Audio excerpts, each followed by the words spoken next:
Bab 16, kami menyambut Anda, Guru. Tidak ada yang bisa membedakan asal-usul sosok emas itu. Dalam sekejap, dia muncul di hadapan mereka. Zhang Changyu terkejut sekaligus marah. Serangannya yang kuat, yang dipicu oleh pembakaran darah hidupnya sendiri, telah dengan mudah diblok. Siapa orang ini? Dan kenapa dia menentangnya? Bukan hanya Zhang Changyu, semua penonton sama-sama bingung. Mungkinkah iblis terkenal ini mendapat bala bantuan? Di antara seluruh kerumunan, hanya Wang Jingyu dan Li Hongyu yang tidak ragu-ragu. Mengapa mereka bingung atau penasaran? Dalam hati mereka, sosok ini telah menjadi pelindung mereka. Pada saat ini, Wang Jingyu benar-benar tercengang, baju besinya sudah lama dibuang. Dia perlu melihat dengan jelas wajah di hadapannya. Iblis yang menakutkan itu, sekarang gemetar tak terkendali, air mata sebesar kacang mengalir di wajahnya, tak terbendung. Gedebuk! Di depan mata semua orang, Wang Jingyu berlutut, menangis dengan sedihnya. Dari jauh, Li Hongyu, yang awalnya terkejut, dengan cepat berubah menjadi seberkas cahaya dan jatuh ke bawah, air mata mengalir di wajahnya, membentuk lengkungan di udara. Dia merindukan sosok ini, sosok yang telah absen selama 800 tahun, dalam momen yang tak terhitung jumlahnya. Gedebuk! Saat dia mencapai sisi Wang Jingyu, Li Hongyu tiba-tiba jatuh berlutut. Pemandangan menakjubkan ini membuat semua orang yang hadir tercengang. Kedua pria ini adalah iblis yang terkenal dan sangat ditakuti di dunia. Salah satunya adalah seorang jenius unik yang menguasai seni arsitektur. Yang lainnya, keajaiban sekali dalam 1 milenium dalam seni formasi. Dua pakar panggung dewa, menangis dan berlutut di depan sosok emas. Apa yang sebenarnya terjadi? Murid Wang Jingyu! Murid Li Hongyu! Suara mereka, syarat dengan isak tangis, bergema sepanjang malam, sangat jelas bagi setiap pendengar. Kami menyambut Anda, Guru! Salam ini mengejutkan semua orang seperti guntur dari langit cerah. Adegan yang tadinya berisik kini diselimuti keheningan yang menakutkan. Dua iblis terkenal, yang juga dihormati sebagai pakar panggung dewa, menyebut sosok emas itu guru mereka? Siapa sebenarnya kehadiran emas ini? Apakah seorang leluhur yang menampakkan dirinya? Mentor dari dua pakar panggung dewa tingkat kekuatan apa yang dia miliki? Murid yang baik, keluarkan orang itu dulu, lalu kembali dan menyusul gurumu. Kata Shen Jun sambil tersenyum. Dia sudah memainkan kartu teruf. Zhang Changyu, setelah membakar esensi darahnya, telah menciptakan langit yang dipenuhi hujan pedang. Sekarang, karena kehabisan tenaga, dia tidak diragukan lagi sangat lemah. Dengan Wang Jingyu dan Li Hongyu bergabung melawannya, dia tidak memiliki peluang untuk bertahan hidup. Dan untuk kartu asnya sendiri, dia akan menyimpannya bila memungkinkan. Lagi pula, setiap senjata yang digunakan sudah berkurang satu senjatanya, sebuah pemikiran yang menyakitkan baginya. Aku akan pergi dan mengalahkan musuh lama ini segera. Tolong, kamu harus bertahan sedikit lebih lama, jangan menghilang. Aku bermimpi untuk berbicara denganmu lagi, untuk mengucapkan beberapa patah kata lagi, Guru. Kata Wang Jingyu, suaranya tercekat oleh emosi saat dia bangkit berdiri. Dia masih tidak percaya Shen Jun benar-benar hidup kembali. Dia berasumsi bahwa sosok di hadapannya hanyalah hantu, ilusi penyelamat nyawa yang dipicu oleh kartu teruf yang ditinggalkan Shen Jun bersamanya. Li Hongyu berbagi sentimen ini, ingin segera memberangkatkan Zhang Changyu agar mereka dapat menghabiskan lebih banyak waktu dengan guru mereka. Menyeka air mata mereka melepaskan kekuatan panggung dewa yang penuh dan menakutkan. Kekuatan mereka tidak dapat dihentikan. Tangan Li Hongyu menari-nari di udara, membentuk segel yang tak terhitung jumlahnya dalam sekejap. Ruang di sekitar mereka bergetar. Formasi megah bermunculan, menyelimuti area tersebut. Di keempat sudutnya, binatang suci naga azure, makan putih, burung vermilion, dan kura-kura hitam muncul, mengaum saat mereka menerjang Zhang Changyu. Wang Jingyu mengenakan baju besinya sekali lagi, dan dengan penguatannya, dia meluncurkan 7 atau 8 cetakan telapak tangan kosong yang besar. Serangan terkoordinasi membuat Zhang Changyu tidak punya ruang untuk melawan. Dia terpaksa mundur, kewalahan dan kacau balau. Gelombang demi gelombang, serangan gencar mereka tiada henti, sementara Zhang Changyu tidak bisa berbuat apa-apa selain menangkis serangan mereka. Kekalahan dan kematiannya hanyalah masalah waktu saja. Akhirnya, setelah menangkis segel telapak tangan lagi, pedang Zhang Changyu jatuh ke tanah. Li Hongyu dan Wang Jingyu saling bertukar pandang. Tanpa sepatah kata pun, mereka dengan sempurna menyelaraskan serangan terakhir mereka yang menghancurkan. Formasi menelan 4 surga suci, serang! Segel telapak tangan, serang! Teriakan serangan yang berulang-ulang membuat jantung Zhang Changyu berdebar kencang. Saya tidak bisa menahan serangan ini. Saya harus menggunakan barang itu. Sambil meringis, Zhang Changyu menarik jimat kuning cerah dari jubahnya. Suara mendesing. Jimat itu terbakar dan menghilang dalam sekejap mata.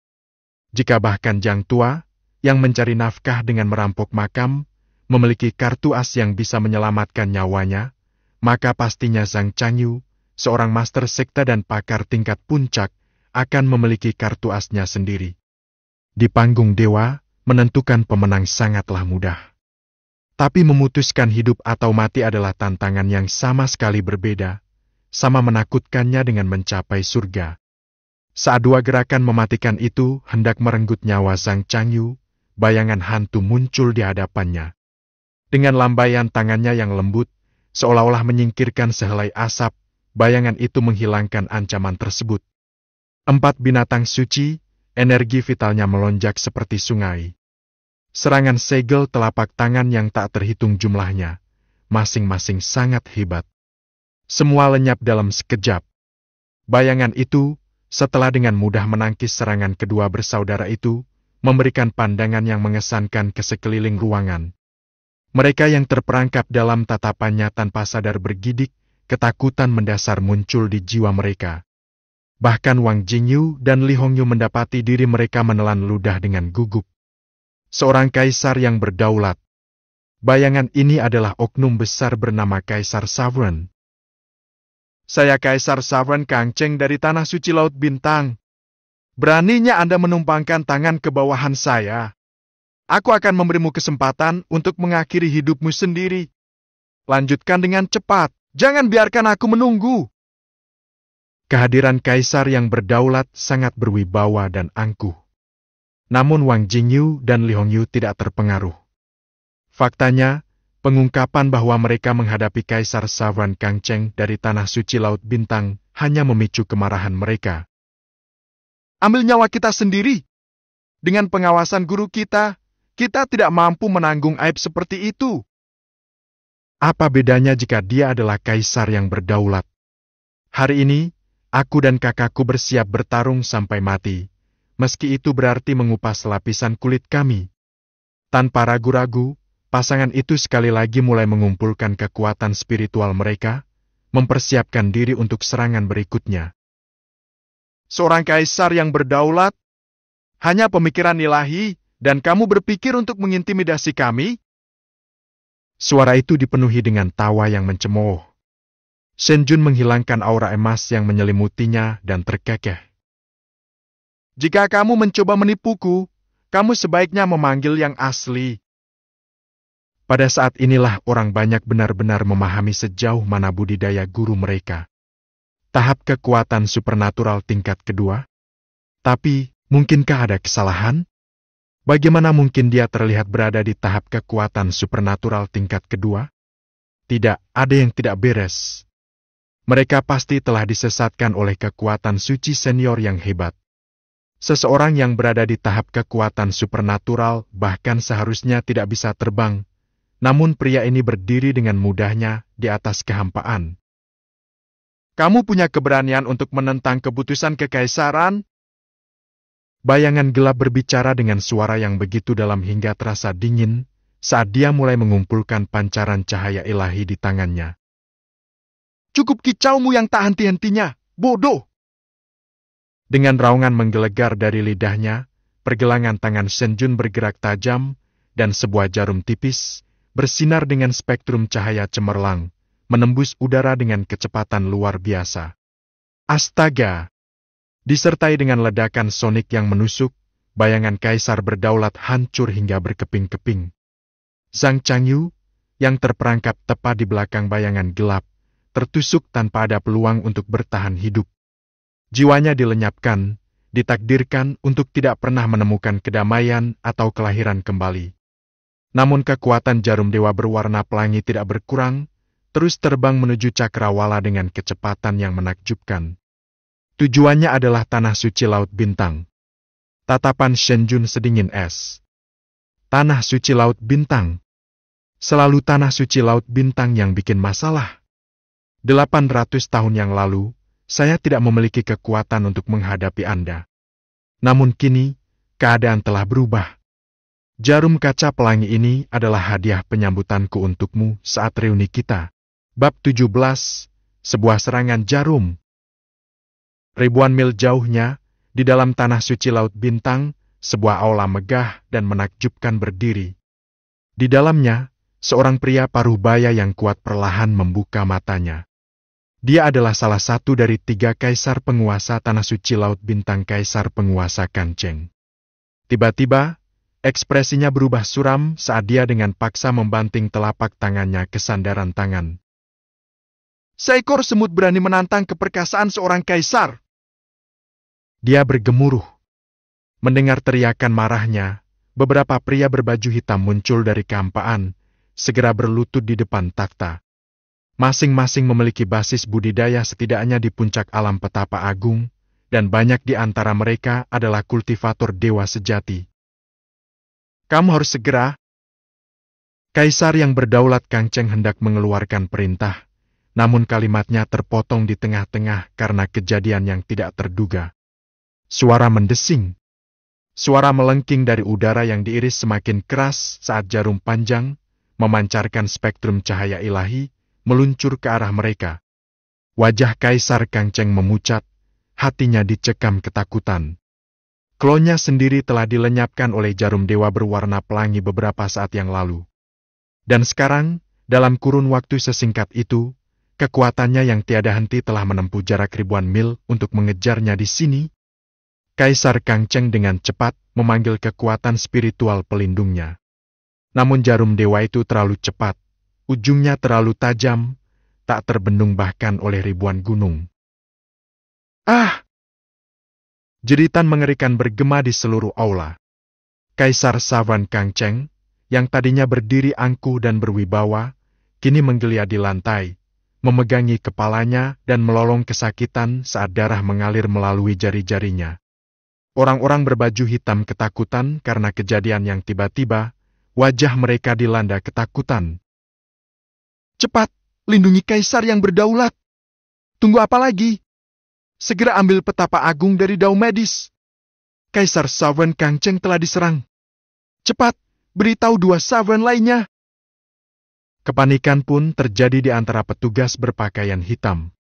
Mereka telah melayani Kaisar Savan Kangcheng selama lebih dari 1 abad dan belum pernah menyaksikannya dalam keadaan tertekan seperti ini.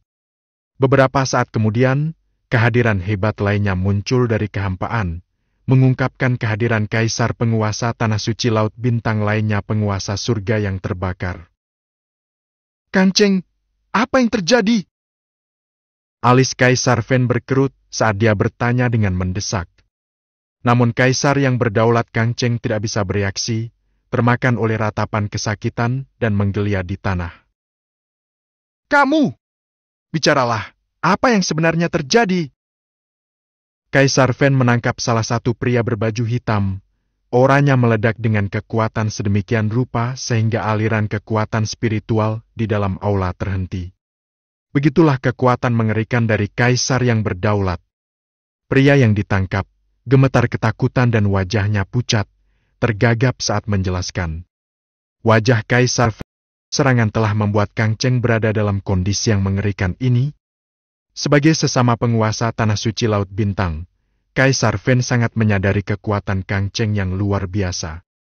Jika seseorang bisa membuat Kang Cheng hampir mati dalam sekejap, peluang apa yang akan dia miliki? Pikiran itu membuat Kaisar Fen merinding, membuatnya berkeringat dingin. Akhirnya Kaisar Savran Kang Cheng berhasil mengumpulkan kekuatan untuk berbicara. Membakar surga, tahap kekuatan supernatural, tingkat kedua. Sebelum dia bisa menyelesaikannya, kepala Kaisar Savran Kang Cheng terkulai ke samping, dan dia kehilangan kesadaran. Kaisar Fen dan orang-orang berbaju hitam menjadi sangat bingung. Sudah tenggelam dalam kebingungan, kejadian ini membuat mereka semakin kebingungan. Tahap kekuatan supernatural tingkat kedua? Apa hubungannya dengan hal itu? Apakah seseorang pada level itu telah menimbulkan kerusakan seperti itu? Karena tidak dapat memahaminya, Kaisar Fen berhenti merenung dan membungkuk untuk memeriksa luka Kang Cheng, mencari petunjuk apapun. Pemeriksaan itu sangat mengejutkannya. Saat dia bangkit, matanya dipenuhi campuran kewaspadaan dan ketakutan. Kang Cheng menderita luka parah, bukan pada bentuk fisiknya, tetapi pada jiwa-dewanya. Jika bukan karena pengembangan jiwa ilahi tambahan yang dilakukan Kang Cheng, dia mungkin tidak akan bertahan sampai kedatangan Kaisar Fen, jiwanya berpotensi padam. Cedera parah pada jiwa dewa memerlukan pemulihan yang ekstensif, bahkan dengan penggunaan material surgawi dan harta karun duniawi secara berlebihan, yang kemungkinan membutuhkan waktu lebih dari sebulan untuk mendapatkan kembali kesadarannya. Mungkinkah cedera parah seperti itu benar-benar berasal dari jarum yang berterbangan? Teknik ini sungguh ajaib. Siapakah yang mungkin berselisih dengan Kaisar Savran Kang Cheng sehingga pantas mendapatkan nasib seperti itu? Tidak. Pertanyaan yang paling mendesak adalah apakah kultivator itu akan terus menargetkan tanah suci Laut Bintang. Menyadari gawatnya situasi, Fen Tian berlari keluar aula. Ini bukanlah masalah sepele. Dia perlu berkonsultasi dengan kakak laki-lakinya untuk menyusun strategi. Tak lama kemudian, eselon atas tanah suci Laut Bintang merasakan ancaman yang membayangi mereka. Masing-masing khawatir akan menjadi korban berikutnya. Sementara itu, banyak inisiatif tanah suci terpaksa terhenti, menunggu kembalinya penguasa agung surga yang terbakar. Tanpa sepengetahuan penghasut utama itu, Shen Jun, dia sama sekali tidak menyadari efek riak besar yang ditimbulkan oleh jarumnya. Dia berasumsi bahwa paling banyak, jarum itu hanya akan membuat Kaisar Savran Kang Cheng berpikir dua kali sebelum mengganggunya lagi di masa depan. Ini hanya menunjukkan, harta dari sistem adalah hadiah yang benar-benar luar biasa. Beralih ke situasi di kota Yunlan. Kepemimpinan sekte Hai dimusnahkan, dan murid-murid yang tersisa mati atau tercerai-berai. Gerbang sekte itu menjadi puing-puing. Dalam satu malam, sekte Hai yang tadinya tak tersentuh telah terhapus dari keberadaannya. Semua mata yang melihat pemandangan itu tertuju pada pemuda di langit dengan rasa kagum. Dengan satu gerakan, dia telah melenyapkan hantu kaisar dan dengan mudah membunuh seorang pejuang panggung dewa. Kekuatan yang tak terduga seperti itu membuat para penonton merinding.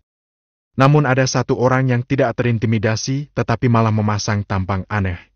Mulutnya bergerak-gerak tak terkendali. Orang itu tidak lain adalah Wang Wu. Sejak Shen Jun terbang ke angkasa, dia benar-benar kebingungan. Bisakah senior Shen benar-benar menjadi mentor kedua iblis itu? Terlebih lagi, bukankah senior Shen hanya berada di tahap kekuatan supernatural tingkat kedua? Bagaimana dia bisa terbang? Dan bagaimana dia bisa menjadi begitu kuat? Bukankah dia cuma seorang kultivator kuliner? Wang Wu menyadari dunia ini sangat kompleks dan mendambakan kesederhanaan sebuah rumah. Dengan bunyi gedebuk, Wang Jingyu dan Li Hongyu sekali lagi bersujud di hadapan Shen Jun. Guru, guru! Suara Wang Jingyu terdengar di udara. Tangisannya dipenuhi dengan kesedihan yang menyayat hati. Aku akhirnya bertemu denganmu lagi. Aku sangat merindukanmu. Saya telah berhasil membuat kapal terbang ini. Saya sangat ingin Anda melihatnya. Suaranya berubah menjadi isak tangis. Li Hongyu menangis lebih keras daripada Wang Jingyu, berjuang untuk berbicara melalui air matanya. Guru, yakinlah. Saya telah menemukan informasi tentang formasi abadi kuno. Tidak peduli berapa lama, tidak peduli biayanya, saya akan menghidupkan Anda kembali. Kerinduan mereka terhadap Shen Jun semakin mendalam, kenangan masa lalu masih jelas di benak mereka. Cukup menangis! Kalian berdua adalah pakar panggung dewa, namun di sini kalian menangis seperti anak-anak. Shen Jun menegur mereka, kekesalannya terlihat jelas. Dia mengerti bahwa emosi mereka tulus, tetapi tetap tidak nyaman jika murid-muridnya meratapi dia seolah-olah dia telah tiada. Selama guru bersamaku, bahkan jika aku menangis sampai mati, apa bedanya? Wang Jingyu berseru di sela isak tangisnya. Konyol! Shen Jun tidak bisa menahan kekesalannya, memukul dahi Wang Jingyu. Menangislah sampai mati? Lalu apa? Harapkan aku bergabung denganmu di akhirat? Wang Jingyu terdiam, lalu mulai tertawa sambil menangis. Guru telah memukulku. Sudah 800 tahun. Guru telah memukulku lagi. Hahaha! Melihat ini, Li Hongyu melompat ke depan, berpegangan pada kaki Shen Jun, suaranya pecah saat dia memohon. Guru! Kamu tidak boleh pilih kasih kepada kakak seniorku. Aku ingin dipukul juga.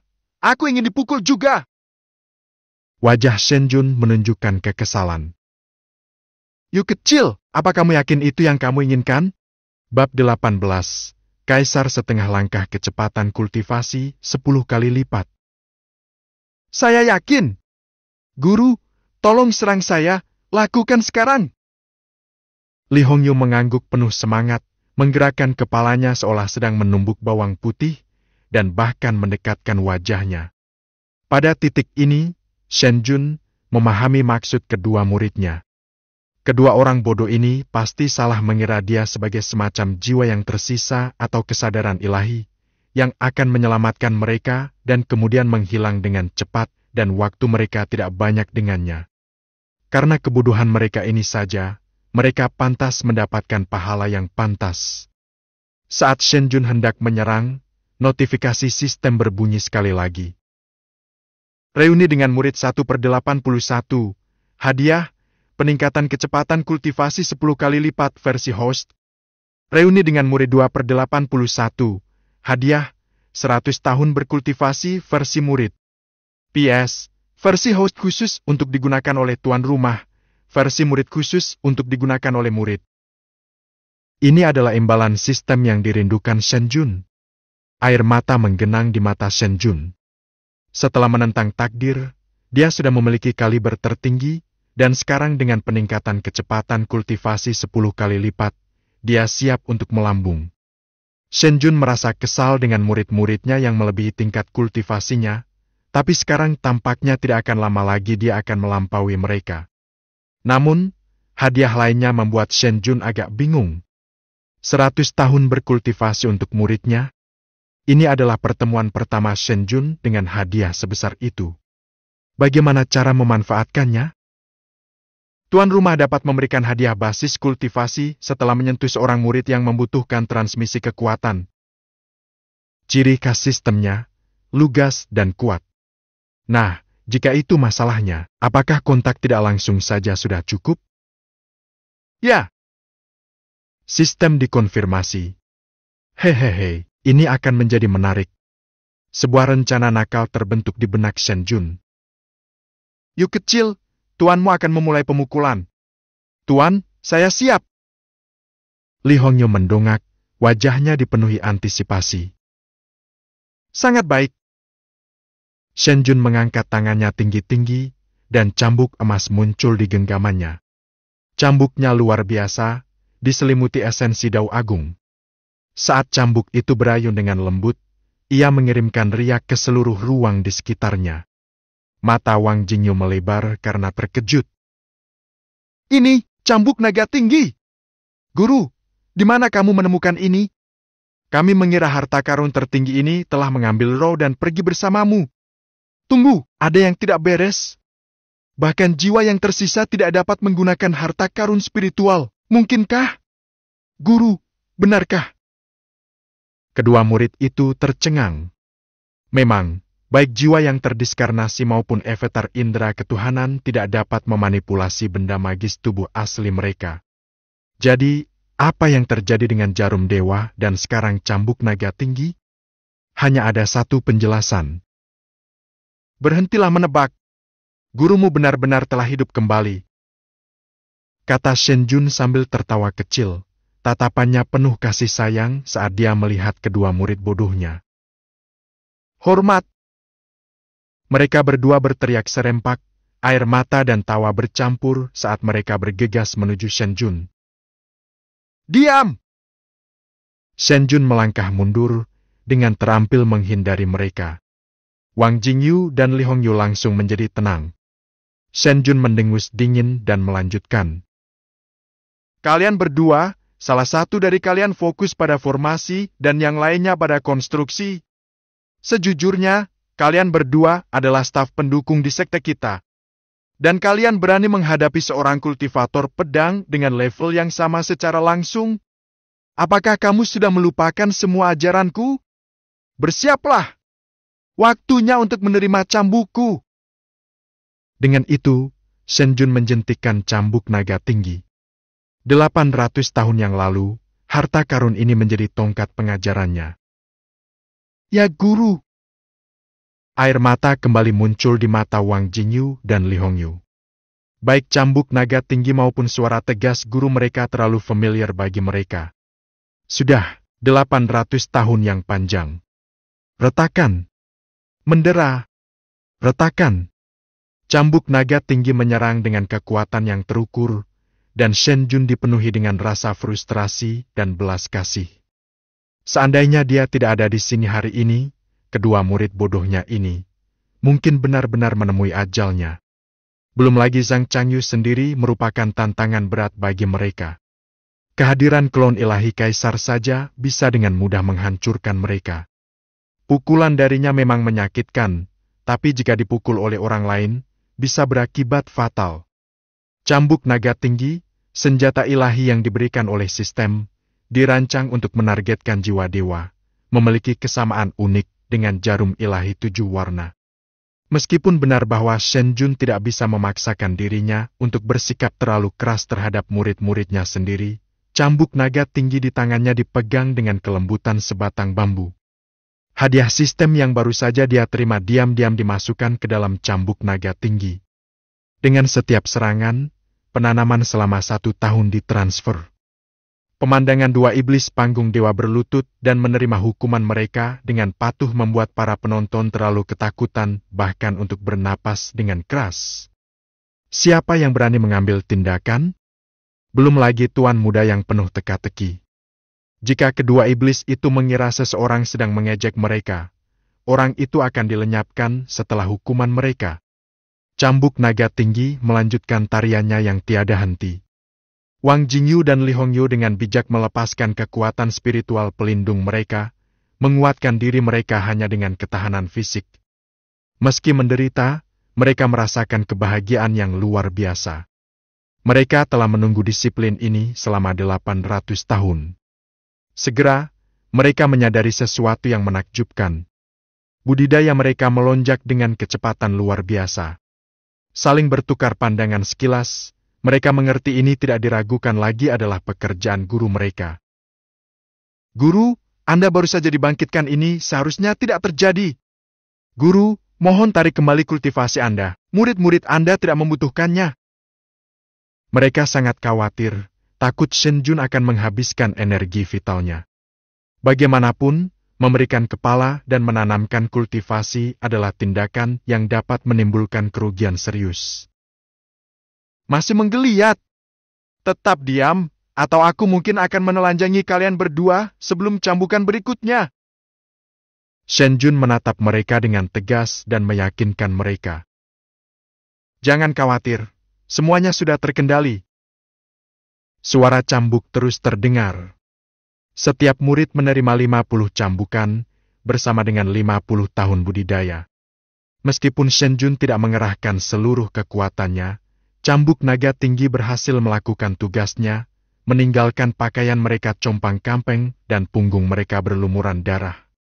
Ini mungkin tampak menakutkan, tetapi bagi pakar panggung dewa, ini hanyalah luka yang dangkal. Setengah siklus kekuatan spiritual akan menyembuhkan mereka sepenuhnya. Meskipun dicambuk di depan orang banyak, tidak ada pakar panggung dewa yang merasa malu. Sebaliknya, mereka memandang Shen Jun dengan mata penuh emosi dan rasa hormat yang mendalam. Mereka semua adalah anak-anak yang ditemukan dan dibesarkan oleh Shen Jun sendiri. Dalam istilah dunia ini, mereka adalah murid Shen Jun. Dia adalah guru sekaligus figur ayah bagi mereka. Bangkitlah, kata Shen Jun sambil tersenyum sambil menyimpan cambuk naga tinggi. Keduanya patuh dan berdiri. Saat mereka berdiri tegak, keduanya ragu-ragu sejenak. Kemudian, sejumlah besar energi spiritual mulai berkumpul di sekitar mereka, dengan penuh semangat mengalir ke dalam tubuh mereka. Dalam waktu kurang dari 15 menit, terjadi ledakan yang menggelegar saat aura mereka meningkat secara dramatis. Mereka telah membuat terobosan. Keduanya berada di puncak tahap dewa tingkat ke-9, dan telah terjebak dalam hambatan ini selama lebih dari 100 tahun. Kekuatan spiritual selama 50 tahun yang diberikan Shen Jun memberi mereka dorongan terakhir yang mereka butuhkan. Level ini berada di antara alam berdaulat dan panggung dewa. Praktisi menyebut alam ini sebagai setengah kaisar. Penguasa setengah langkah. Tahapan kultivasi dibagi menjadi kondensasi Qi, Xiantian, Vajra, kemampuan ilahi, surga yang mendalam, konsentrasi, setengah orang suci agung, dan tahap dewa. Bab 19, Dendam kepada Tanah Suci. Berkemas dan ikuti aku. Perintah Shen Jun saat dia dan kedua muridnya turun ke tanah. Guru, apa yang harus kita lakukan dengan sisa anggota sekte Hai? Wang Jingyu bertanya. Dalam keadaan normal, Wang Jingyu tidak akan peduli dengan makhluk sepele seperti itu. Jika dia merasa murah hati, dia akan pergi begitu saja. Jika tidak, dia mungkin akan melepaskan rentetan tembakan meriam sampai dia merasa puas. Namun, dengan kehadiran gurunya, dia tahu lebih baik untuk tidak bertindak tanpa bimbingan Shen Jun. Tangani saja anak-anak itu dengan santai. Shen Jun menepisnya dengan lambaian tangannya. Kita mungkin tidak takut dengan tanah suci Laut Bintang, tapi mari kita jaga kerahasiaannya untuk saat ini untuk menghindari komplikasi yang tidak perlu. Mereka perlu merekrut beberapa murid dengan fokus pada serangan sebelum mereka dapat bersaing dengan baik melawan tanah suci. Meskipun Wang Jingyu dan Li Hongyu mahir dalam kultivasi mereka, jalur mereka lebih bersifat mendukung, mempersiapkan sesuatu yang diinginkan dalam hal kekuatan tempur. Kedua murid itu saling bertukar pandang. Sederhana, tersembunyi. Shen Jun baru saja melenyapkan klon indera ketuhanan seorang leluhur, dan sekarang dia menasihati agar berhati-hati. Mereka menyimpan pikiran mereka untuk diri mereka sendiri, mengetahui dengan baik konsekuensi dari berbicara banyak. Ya, kami akan mengindah serempak sambil membungkuk hormat. Li Hongyu kemudian memproyeksikan Divine Sense-nya ke arah kapal induk. Dalam beberapa saat, lebih dari 30 tokoh digdaya petaps besar muncul secara berurutan, turun ke tanah. Orang-orang ini tidaklah muda, beberapa memiliki rambut seputih salju, menandakan usia mereka sudah lanjut. Di dunia fantasi ini, usia seseorang tidak bisa dilihat hanya dari penampilannya saja. Namun, penampilan bisa menunjukkan bakat bawaan seseorang. Wang Jingyu dan Li Hongyu adalah contoh utama. Mereka telah mencapai penampilan muda mereka saat mencapai tahap petapa besar, dan kecuali mereka memilih sebaliknya, mereka akan mempertahankan wajah muda ini sampai akhir masa hidup mereka. Saat kelompok yang terdiri dari 40 hingga 50 orang bijaksana agung mendarat, mereka berlutut serempak, mengepalkan tangan di depan mereka, dan memberikan salam hormat. Salam, Yang Mulia! Shen Jun melirik kelompok di depannya. 40 hingga 50 orang ini semuanya adalah ahli formasi, dan bukan sembarang orang biasa. Tampaknya mereka adalah operator meriam ringan di kapal induk. Tidak heran sistem ini memiliki otomatisasi dan presisi tingkat tinggi. Itu didukung oleh upaya manusia. Setelah mengirim orang-orang ini untuk menangani dampaknya, Li Hongyu tidak sabar untuk kembali ke sisi Shen Jun. Dia sekarang sangat ingin dekat dengan gurunya. Siapa sangka bahwa Li Hongyu, iblis terkenal dan presiden terhormat dari Persatuan Master Array, bisa menunjukkan sifat menawan, bahkan kekanak-kanakan seperti itu. Bersama-sama, Shen Jun, kedua muridnya, dan Wang Wu kembali. Sepanjang perjalanan, kedua bersaudara itu mengobrol tanpa henti, ingin sekali berbagi setiap detail pengalaman mereka selama 800 tahun terakhir bersama Shen Jun. Wang Wu mengikuti di belakang, jantungnya berdebar kencang karena ketakutan. Meskipun penampilan mereka tidak berbahaya, keduanya adalah penggarap setan, dia takut. Hanya satu isyarat saja bisa mengakhiri hidupnya. Dan kemudian ada senior Shen yang penuh teka-teki, yang kehadirannya cukup membuat orang menahan napas karena kagum. Wang Wu dalam hati hancur berantakan. Syukurlah, sekembalinya mereka, Shen Jun memimpin kedua muridnya ke sebuah ruangan di Divine View Beef dan segera memasang penghalang. Sekarang kita sendirian, kata Shen Jun, menatap murid-muridnya dengan penuh perhatian, ada sedikit kegelisahan dalam suaranya. Katakan padaku, apakah sesuatu terjadi pada yang lain? Sepanjang perjalanan, setiap kali Shen Jun membicarakan topik tersebut kepada teman-temannya, Wang Jingyu dan Li Hongyu dengan sigap mengalihkan pembicaraan. Tapi Shen Jun tidak mudah tertipu. Kedua murid itu menundukkan kepala dalam diam. Bicaralah! Gurumu ada di sini, apa yang perlu ditakutkan? Tuntut Shen Jun, suaranya menggelegar saat dia menampar meja. Air mata mulai mengalir ketika kedua murid itu menangis. Guru, kami tidak berguna. Kami gagal melindungi sesama saudara perguruan kami. Isak mereka. Mereka melanjutkan menceritakan semua kejadian beberapa tahun terakhir. Dengan setiap kata, tatapan Shen Jun menjadi semakin intens, aura kemarahannya terlihat jelas. Ternyata, setelah dia meninggal, banyak faksi kuat yang mengincar murid-muridnya. Mereka tidak hanya iri dengan bakat bawaan mereka, mereka juga rakus akan harta tak ternilai yang mereka miliki. Shen Jun memiliki 81 murid, masing-masing adalah jenius terkemuka yang dipilih dengan cermat oleh sistem. Dengan bimbingan penuh pengabdiannya, siapapun di antara mereka akan mengungguli orang-orang yang disebut jenius di Tanah Suci dengan pesat. Meskipun ada upaya intimidasi dan godaan dari berbagai faksi, tidak ada satu pun murid yang goyah. Lalu bencana melanda. Bagi Tanah Suci dan sekte-sekte yang tinggi dan perkasa, memiliki orang-orang jenius seperti memiliki permata berharga.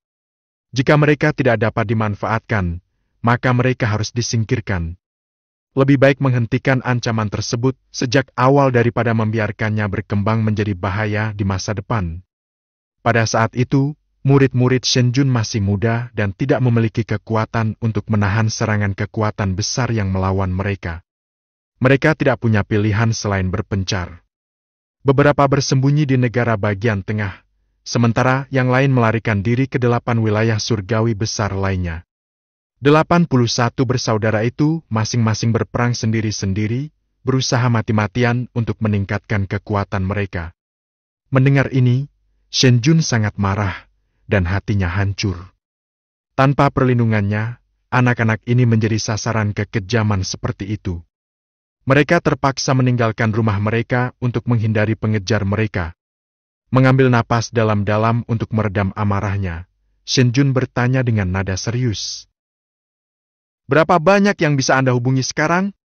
Kami punya 13 orang di Central State, tapi kami kehilangan kontak dengan yang lain. Jawabnya. Banyak yang kembali untuk memberi penghormatan kepada guru setiap 10 tahun, namun tanpa mengunjungi wilayah surgawi masing-masing, kita tidak dapat menjangkau mereka. Saudara senior Tianji pergi ke medan perang ekstrateritorial untuk berlatih 1 dekade lalu dan kita belum mendengar kabar darinya selama 10 tahun terakhir. 2 tahun terakhir, Fantong telah membuka beberapa restoran. Mereka menandai detailnya dengan jari mereka, membagikan semua yang mereka ketahui. Ekspresi Shen Jun muram karena prihatin. Dia berharap untuk menyatukan kembali semua muridnya lebih cepat. Tanpa diduga, keadaan berubah menjadi seperti ini. Jika ada dorongan, dia tidak punya pilihan selain melintasi 8 wilayah surga besar sendiri. Sementara itu, mereka yang tetap tinggal di negara bagian tengah selama bertahun-tahun tidak tinggal diam. Mereka telah mengungkap dalang di balik pengepungan beberapa tahun yang lalu. Itu tidak lain adalah 9 tempat suci yang agung. Setiap kelompok pengejar, setiap pengepungan, terkait erat dengan 9 tanah suci besar. Kemarahan berkobar dalam diri Shen Jun dalam sekejap. Tanah suci? Aku akan melakukan perlawanan kepada tanah suci. Untuk keluhan murid-muridku selama 800 tahun, mereka akan membayar semuanya kembali dengan bunganya. Oh, Tuan, ada orang lain yang lupa saya sebutkan. Kakak senior King Lian juga berada di negara bagian tengah, tapi... Kakak senior! Wang Jingyu terpotong di tengah kalimat oleh kata seru Li Hongyu yang kuat. Sebuah firasat mencengkeram Shen Jun. Li King Lian, murid keempatnya, ahli pedang Dao. Bahkan di antara keajaiban ini, bakatnya menonjol sebagai salah satu yang terbaik. Pada saat Shen Jun memasuki kondisi meditasinya, Li King Lian telah mencapai tahap petapa agung. Bab 20, Guru telah menerobos.